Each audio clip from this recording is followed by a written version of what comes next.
What is your connection with God is the title of my message today. Now, some of you have heard me talk before about the power of our words. Well, I'm going to just continue on that, just a brief little period. But how many of you people here gathered today have lived in this area in the late 70s, so the mid-70s to the late 70s? And I say that for a certain reason, because a lot of people had gotten up one morning, had their breakfast, and was going to go to work. They went down to the bus stop only to find out that Local 1179, the Amalgamated Transit Workers Union, went on strike. And that was a long strike. It started towards the end of summer or the beginning of fall, and it was affecting, I'll say, about maybe 100,000 workers. So people that were living mostly in Queens had difficulty getting to work and school because of the strike. And it affected like maybe 100,000 residents, and it also affected the lives of, we'll say, about 500 other people, and they were the bus drivers and the mechanics. Now, this strike actually ended 1 week before Thanksgiving, so it really was a long strike. Now, the next part that I want to talk to you about is the media. All right, the media would constantly call, and they would get messages from the union president as to how the strike was going. All right, and since it was a long strike, the strike was not going too well. But then one day, all right, over the radio or TV, there was this voice, and the voice was the union secretary of the union, and that voice was my father. And so when I heard this was somewhat unusual, and he gave this message, and he said that, they're still working at it. Now, continuing on, my father told me he did not like being in the limelight, because once you're in the limelight, all right, other people tend to know who you are, and sometimes they may want something from you, especially if you a lot of women. You have a lot of friends and relatives when that happens. But in this particular case, it was either before the strike ended or somewhat after. My father did get a phone call, and that phone call took him a little by surprise, because it was from a voice he had not heard from in 20 years. And that voice was our next door neighbor in Richmond Hill. And it was going a conversation like this. Hello, hi, how are you? Do you remember me? Yeah, I remember you and all that. Is it possible you might be able to get my son a job where you work? So my father, because he was a former neighbor, told him what they had to do, who they had to go see. Also told him there's a lie detector test required, and eventually, that particular person did wind up with a job. And so, as a result of the connection from just being a next door neighbor, a friend, all right, to some other person 20 years later, my father was able to get somebody else a job. Now, I tell you this story for this particular reason. Let's look into God's Word and see what we can also find as to the people that had contact with God, and He granted them the request they asked for. With this knowledge, we will then be able to respond to God and see as to how He responds to us.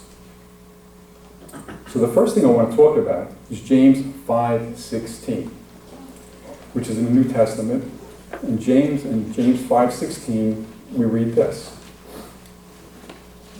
So now, James 5:16, it says, confess your trespasses to one another and pray for one another that you may be healed. All right.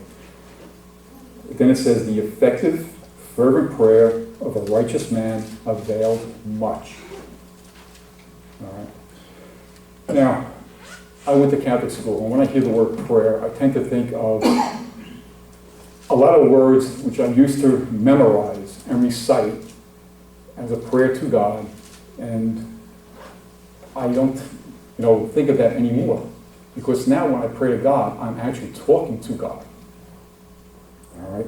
So the word prayer now takes on a different context. It's never the same. It's different. All right. And even though it may be one way, it's not. It's two way. And we're going to look and we're going to see why.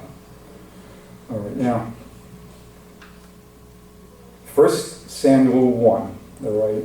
We understand that we know that this was a situation with Hannah. All right. And I hope I don't destroy these names, but I'm not too good with names in the Bible. All right. Elkanah had 2 wives. One was Hannah, and the other was Peninnah. All right. Peninnah made Hannah's life miserable. And the reason I say that is because she had children, and Hannah did not. All right. And year after year, they would go, they would worship, and year after year, she would return home, and she had no children. All right. But this one time, they went to the temple to worship, and after Hannah had her meal, all right, and had something to drink, she went by herself. And she was sitting on the steps of the temple, and she wasn't uttering a sound, just moving her lips, praying quietly to herself. And so it looks as though she was drunk, and Eli went over to her and said, "Why are you drunk?" And she says, "I am not drunk, I am sad, I'm sorrow." And she says, up until this day, right now, then and there, all right, she was pouring her heart out to God. And she says, "Please, all right, can I have a child?" And God answered her prayer. And Hannah also made a vow. She says, "I will give him to you if I have a boy child." And the story was, she did have a child. And the child was Samuel. And as soon as she was able to, she brought him to the temple, and there Solomon lived. But rather, there Samuel lived. All right? And she was only able to see him once a year. So we know God heard her prayer, and God answered her prayer. All right? Now, the next one, all right, is 2 Samuel chapter 12, verses 15 to 23. And with this, we're talking about David and Bathsheba. And again, 2 Samuel chapter 12, verses 15 to 23, is the story when David was informed she was pregnant. David was informed by Nathan the child was not going to live. And David was informed that he was also going to lose his harem. And everything took place like that. Now, if we read 2 Samuel chapter 12, 15 to 23, we know that David was very upset. The child was born sick, all right? So sick that he decided to fast for 7 days. All right, so he prayed to God and he fasted for 7 days. All right, but on the 7th day, what happened was God said, "No." All right, the child is going to die. All right, and that is the end of it. So no matter what David did for those 6 days, or on the 7th day, all right, the baby died. All right, and with that, David got up, got dressed, went to eat, and carried on the rest of his life, and he put that behind him. Which leads us to another instance, all right? And that instance we find in Deuteronomy chapter 9, verse 13 and 14. So let's turn to Deuteronomy chapter 9, and we're going to read verses 13 and 14. And I'm going to start now. Deuteronomy 9. "The Lord said to me, Arise, go down quickly from here, for your people whom you have brought out of Egypt have acted corruptly. They have quickly turned aside from the way which I have commanded them. They have made themselves a molded image." All right? And it goes on. "Furthermore, the Lord spoke to me, saying, I have seen this people, and indeed they are a stiff-necked people. Let me alone, that I may destroy and blot them, and blot out their name from under heaven, and I will make of you a nation mightier and greater than they." Here it is. 2 verses. God wanted to destroy the Israelites. Why? Because after a short time, when they said, "We will do everything you say," Moses went to get the 10 Commandments, the laws which they agreed upon, which was going to be the contract with them and God. They turn around and they make an idol. And they said the idol took them out of Egypt. All right. So now we continue. We're going to go to Exodus chapter 32, and we're going to read verses 7 to 14. So now, turn to Exodus chapter 32, find verse 7, I'm going to read to 14. And the Lord said to Moses, "Go get down, for your people whom you brought out of the land of Egypt have corrupted themselves. They have turned aside quickly out of the way which I have commanded them. They have made themselves a molded calf and worshipped it and sacrificed to it, and said, 'This is your God, O Israel, that brought you out of the land of Egypt.'" All right? And the Lord said to Moses, "I have seen this people, and indeed it is a stiff-necked people.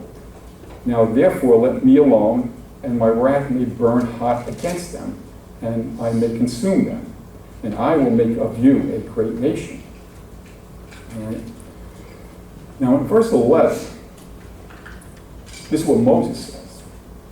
"And Moses pleaded with the Lord his God and said, 'Why does your wrath burn hot against your people whom you have brought out of this land of Egypt with great power and with a mighty hand?'" So we just read before, God said to Moses, "You took out your people from Egypt," and Moses is telling God, "I didn't do it, you did. And I followed you, and they followed me." All right?